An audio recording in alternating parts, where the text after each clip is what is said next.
جب آپ جس کو اس کی ڈیو چمن کے بارڈر نہیں پہ دیں گے، ہماری فورسز پہ جو اب فائرنگ ہو رہی ہے شاید وہاں پہ ہوئی ہے ہمارے وزیرستان میں ہو رہی ہے فائرنگ ہو رہی ہے، تو یہ تو پھر اوپن گیم ہو جائے گی نا۔ امریکہ اور رشید دوستم کی موو سے آپ کو آج ایک بات کلیئر ہو جانی چاہیے کہ افغانستان کا issue back to square one جا رہا ہے، انسٹیبلٹی کی طرف جا رہا ہے۔ وہی ماضی میں جو آج سے 3 سال پہلے تھا، کس نے شروع کیا؟ امریکہ نے کیا کیا؟ امریکہ چاہتا ہے امریکہ دیکھیے ہندوستان ان علاقوں میں ان لوگوں کی مدد سے ان سیل فون نمبرز کے ساتھ جو ہے وہ یہ کر رہا ہے، ساری ٹریکنگ پیش کی جا رہی ہے۔ یاد رہے کہ ایسٹرن بارڈر میں ہندوستان ہمارا ایک مسلمہ دشمن ہے۔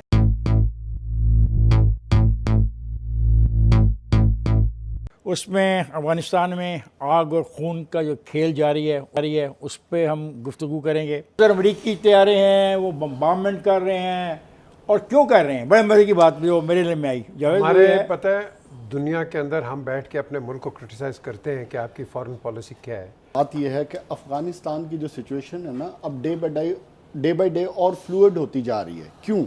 امریکہ کی اس وقت political relevance in the region at stake ہے۔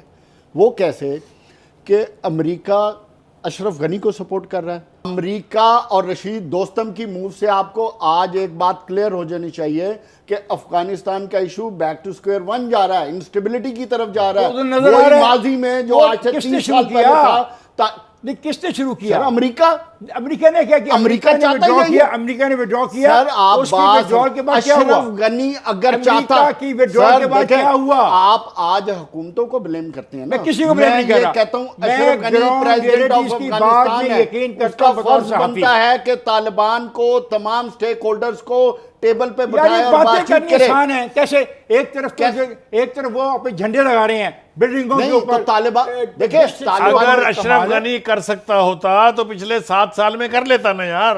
سر امریکہ نہیں چاہتا، یہی تو پھر آپ کیوں توقع رکھ رہے ہیں اس سے کہ وہ کرے؟ جو بات کر رہا ہے کہ امریکہ کے لیے اس لیے مشکل ہوتا جا رہا ہے۔ To Iftikhar previous observation and question کہ واٹ نیکسٹ، دیکھو اب امریکہ جس کو آپ کہتے ہو کہ میکر ان دا بریکر ہے، وہ ایویلیویٹ کرے گا کہ دوستم کتنا اسٹرانگ ہے، اشرف غنی کتنا اسٹرانگ ہے، اور طالبان کتنے اسٹرانگ ہے، وہ ایویلیویٹ کرے گا۔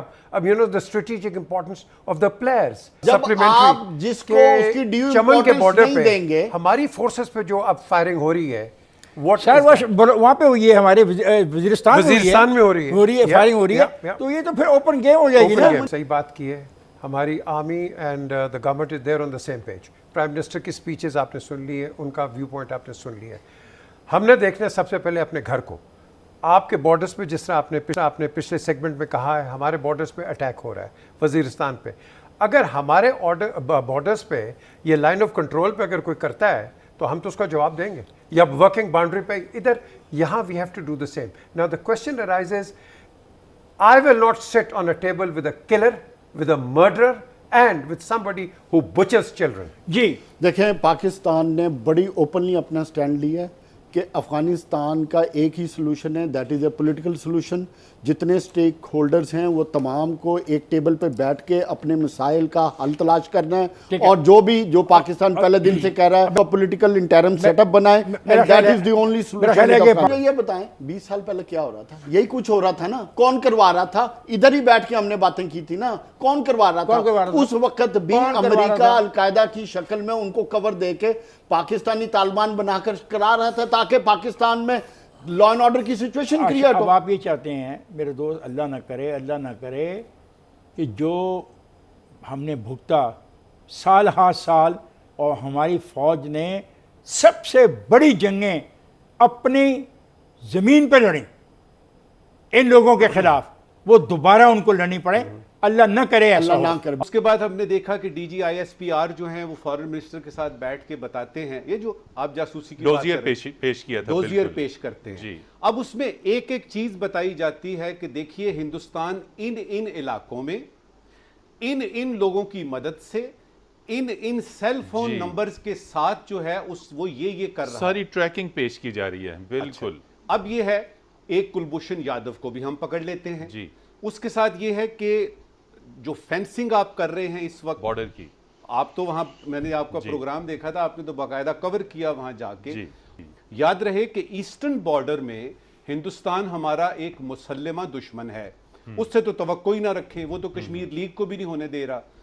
دوسرا جو ہمارا ویسٹرن بارڈر پہ ہے اس کے لیے بڑا ضروری ہے کہ ہمارے پاس ٹائم ہوتا, اور اچھی بات یہ ہے کہ اس دفعہ ہمارے پاس ٹائم تھا اور ہم نے یہ سارا انتظام کر لیا ہے. جی دیکھیں, یہ جب آپ کہتے ہیں ہائبرڈ وار تو اس میں یہ آرم فورسز کا تو بہت چھوٹا سا رول رہ جاتا ہے. جی. اس کے اندر انڈر مائننگ دی اکانومی, آپ کے پالیٹی میں بدمزگی پیدا کرنا آپ کے مختلف اداروں کے درمیان میں, اور سب سے بڑی چیز ہے پرسیپشن مینجمنٹ, کہ آپ کے جو عوام ہیں ان کے ذہن اور آپ کی جو لیڈرشپ ہے ان کے ذہنوں کو اٹیک کرنا.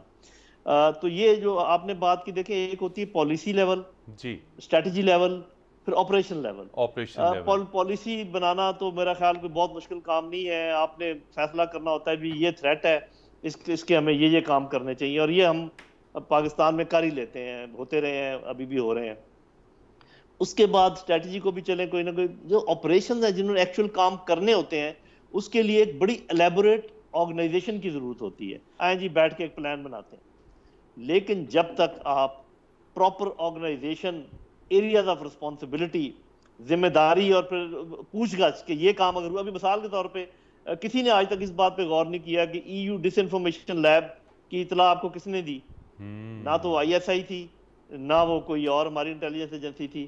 ابھی یہ جو آپ بات کر رہے تھے کہ یہ اسرائیلی سافٹ ویئر استعمال ہوا, وہ اطلاع آپ کو کس نے دی؟ اطلاعیں تو بھائی آپ کو ساری باہر سے آ رہی ہیں. جب سارا کام خراب ہو جاتا ہے اور اس کا نظر آ جاتے ہیں سارا گند, تو پھر آپ بھی کہتے ہیں یہ ہمارے ساتھ یہ ہو گیا. کسی نے پوچھا کہ بھئی آپ جو سائبر کے جو بھی بنی ہوئی ہے اگر کوئی آرگنائزیشن ہے, کہ آپ کیا کر رہے تھے؟